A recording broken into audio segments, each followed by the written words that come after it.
Hola, mi nombre es Bianca Berrú. ¿Cómo un cuadro puede sentirse y buscar una persona en él? En este capítulo titulado Perra Memoria, hablaremos sobre un romance universitario. Sigue escuchando para adentrarte en este particular romance.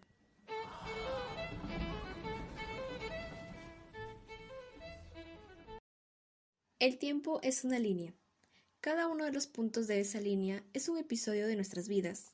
Hubo un tiempo en que la línea de mi vida y la línea de la tuya se entrecruzaban maravillosamente. Ahora no. Ahora mi vida es un punto solitario, como una isla a la que ningún náufrago ha de llegar. Sería absurdo, ahora que ya no quieres oírme, pretender convencerte de que soy inocente. Ahora, tan distantes uno del otro, solo nos queda pensar que siempre fuimos mejores en el recuerdo. Siempre vivimos así, construyendo recuerdos todo el tiempo. Y más que la vida nos interesaba, el recuerdo de lo vivido, la fotografía que quedaría guardada para mirar después. Era como vivir sin emoción, pero respirando, besándonos, buscando la belleza de cada escena, como si tuviéramos frente a una cámara. Ahora contemplo todas esas fotografías y me doy cuenta de que esa época, cuando compartíamos las aulas de la Facultad de Letras, nos ha dejado recuerdos imborrables, recuerdos como heridas de puñal. Una de mis fotografías favoritas es la de Barroco, el perruno. ¿Te acuerdas del perrito que andaba siempre rondando por el comedor? Debes recordarlo, ese perrito de la espalda picada a cuchillazos. Le decíamos Barroco por esa piel tan artísticamente tallada por la sarna. Y no era él que tenía sarna, sino que la sarna lo tenía a él. Cada vez que lo veías mendigando algún hueso entre los estudiantes, surgía en ti esa necesidad de gritar, ese deseo de desesperar a la gente y suicidarla. Pobrecito, decías mirándolo con lástima y era capaz de quitarme la comida de la boca para dársela. Barroco era un perro tan señorial, un caballero medieval con su exquisita coraza de costras. Nadie sabía cómo ni cuándo había llegado, pero se había quedado a vivir para siempre en la universidad. Entre sus jardines, veredas y corredores se paseaba como el rey que no pudo ser. Tal vez por eso su carácter real. Barroco era un animal de horarios, siempre esperaba la 1:15 para entrar al comedor.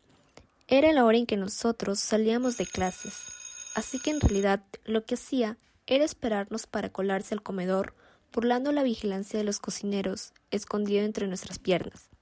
Claro que tú no necesitabas hacer uso del comedor universitario, porque no compartías mi escalón de estudiante pobre. Todo lo contrario, tú ibas en una escalera eléctrica, desesperada, porque yo me iba quedando atrás. Ese día, mientras nos formábamos en la enorme cola para el almuerzo, yo estaba intentando un mito según el cual Barroco tenía la espalda carcomida, porque se le había picoteado un ave gigantesca, con la cual se había enfrentado. Te preguntaba acerca de si preferías que al final la horrible ave muriera con el cuello destrozado por las fauces de nuestro Barroco, o si preferías que solo la hiciera huir malherida. De pronto me miraste los ojos y dijiste: ¿A que no eres capaz de robarte una sopa para mí? La fila avanzaba como una enorme serpiente entre el edificio del comedor y unos jardines donde no crecía nada, ni el olvido. Desde ahí se podía ver ese camino de polvo que atraviesa la universidad, y más allá, al fondo, los edificios de nuestra facultad recortando la fotografía.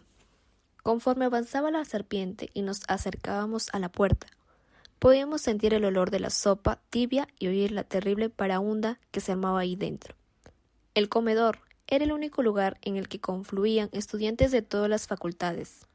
Todos entraban desesperados, comían a gritos, entre chistes y simulacros de exposiciones, y volvían rápido a sus clases.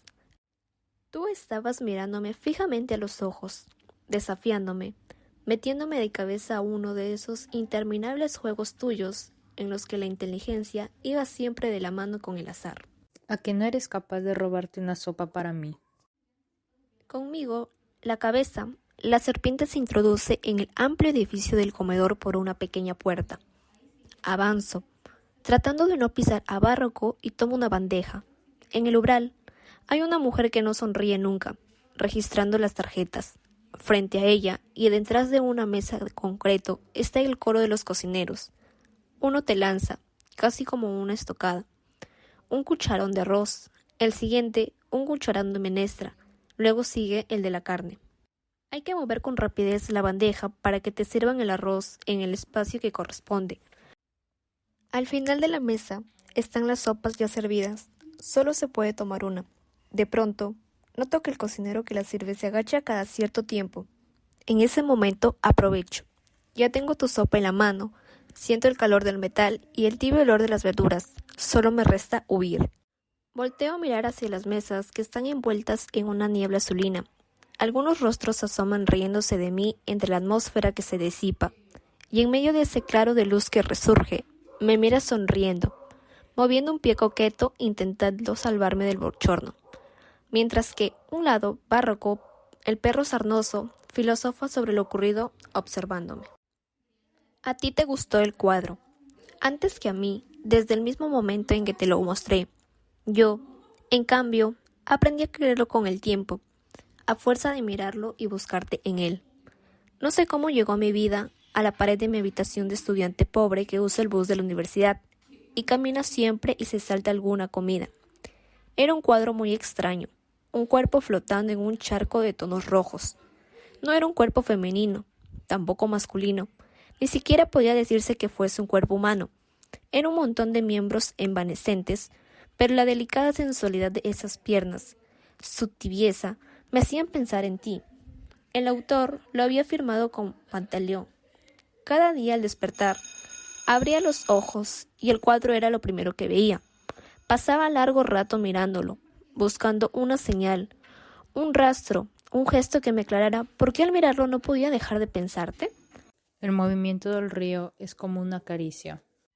Aquella noche estabas desnuda, de pie, junto a la ventana, y la ciudad parecía, del otro lado del río, una isla de luces, y el agua, efectivamente, al pasar junto a ella, producía un murmullo suave como el roce de dos cuerpos que se antojaban desnudos. Yo estaba en silencio, sentado en la cama, sin atreverme a tocarte todavía. Luego te pusiste a dar vueltas por toda la habitación, girando, tocando con las yemas de los dedos los cuadros de las paredes. Algunos de ellos los había pintado yo mismo, pero como siempre, preferirías quedarte mirando el cuadro de tal Pantaleón. Qué hermoso era entonces sentirse así, verte desnuda de espaldas, mirando ese cuadro, sabiendo que en unos minutos nuestras pieles se iban a juntar, que nos íbamos a devorar el uno al otro. Qué hermoso era prolongar esa espera. Hace mucho tiempo que los hombres abandonados la costumbre de comer carne cruda, ahora nos aterra la idea. Sin embargo, alguna vez hace millones de años, la carne cruda nos salvó la vida. Es bastante probable, incluso, que las primeras bodas humanas hubieran tenido que devorar carne humana para sobrevivir. ¿Por qué estás leyendo eso? Te sorprendí con mis apuntes. Habías llegado a mi habitación y al no encontrarme no resististe la tentación de leerlos. Yo había estado trabajando la noche anterior y los había dejado huérfanos sobre la mesa. Fue así que descubriste mis ideas pseudofilosóficas acerca del sexo. Hay una escena a la que siempre vuelvo buceando en la memoria. Una fotografía gris en la que tú estás sentada en los escalones de la rotonda de la facultad, mirándome llegar. Mirándome con una tristeza tan honda que siento que me voy a hundir en ella y ya no podré rescatarnos. ¿En qué pensabas? No estabas pensando en hacer ese viaje tan lejos, seguramente porque ni tú misma sabías que ocurriría. Estabas pensando en el pobre de Párroco y no había forma de alegrarte. Entonces, seguramente te preguntabas por qué se tuvo que morir lo único que nos pertenecía en ese desierto de soledad. La muerte de nuestro perro fue como una escena premonitoria. Ocurrió una tarde de mucho calor en que buscábamos un rincón para estar solos. En la universidad existía la leyenda de que los pisos altos del antiguo edificio de estudios generales, a determinadas horas, eran el refugio ideal para que parejas de estudiantes ansiosos de carne cruda y sin un céntimo en los bolsillos para rentar una habitación fuera. Subimos hasta el último piso para comprobar si la leyenda era verdad. Párroco nos seguía en silencio, con la lengua colgando, como siempre, sin estorbar. Cuando llegamos al último piso, comprobamos que, tal como decía la leyenda, a esa hora no había vigilantes. Debían de estar almorzando o descansando en algún cafetín, y esa hora debía ser la favorita de las parejas, porque a una fuimos descubriendo que las aulas ya estaban ocupadas por otros más desesperados que nosotros. Sin mucho espacio para maniobrar, los cuerpos entrelazados como arañas, aquella vez sentí, viendo tu rostro asustado por la temeridad a la que yo te había empujado, que nunca íbamos a separarnos. Barroco esperaba a unos cuantos metros. Miraba el techo, se rascaba de vez en cuando una pulga. Nos engañábamos imaginando que estaba vigilando la puerta. Después nos fuimos corriendo al comedor a buscar algo para Barroco, que parecía más hambriento y sediento que nunca. El comedor estaba cerrado, pero después de lo que habíamos hecho, sentiste que ya todo era posible. Así que te metiste por una ventana y seguramente saqueaste las alacenas, porque pronto volviste con unos panes duros para Barroco y un plato con agua. Barroco devoró los panecillos en un abrir y cerrar de ojos. En ese momento ocurrió que, mientras el bueno de Barroco bebía, tú quisiste refrescarlo y cogiste el vuelo un balde que se decruzó. Según tú, le echabas su brazo de agua fresca, sin darte cuenta de que el balde debía contener algún ácido, porque el perrito se disparó como flecha con el lomo friendo chicharrón. Yo me fijé en que era ácido por el humo que echaba el pobre. Cómo se desesperaba, cómo se apretujaba contra las paredes, contra los árboles, cómo se revolcaba en un musgo de estrellas, cómo hervía en contorsiones. Para que no sufriera, yo le estrellé una roca contra la crisma, pero no te permití verlo. Tú querías quedarte hasta el final, sintiéndote un poco culpable de su muerte, y te enojaste conmigo, porque casi te arrastré a seguirme para que continuáramos con esa locura que era nuestra vida. No sé si realmente puedas recordar todo lo que hasta el momento te he escrito, pero alguna botella náufraga debe haber quedado en tu memoria. Fue por los días previos al accidente que la patrulla salvadora atacó por primera vez. La patrulla salvadora era una especie de hermandad anónima que aparecía siempre para cobrar venganza. Sus métodos les habían permitido escapar siempre impunes. La noche que me dejaste, saliste temprano de clases. Eso fue una confusión bíblica. Tú creíste que yo te esperaba en mi habitación de Castilla, y yo estaba seguro de que me esperabas en tu clase.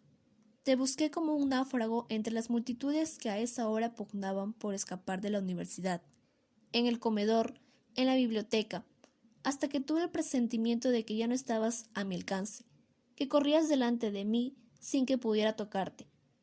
Te vi perfilada e inalcanzable a través de la ventanilla, totalmente ajena a mi desesperación.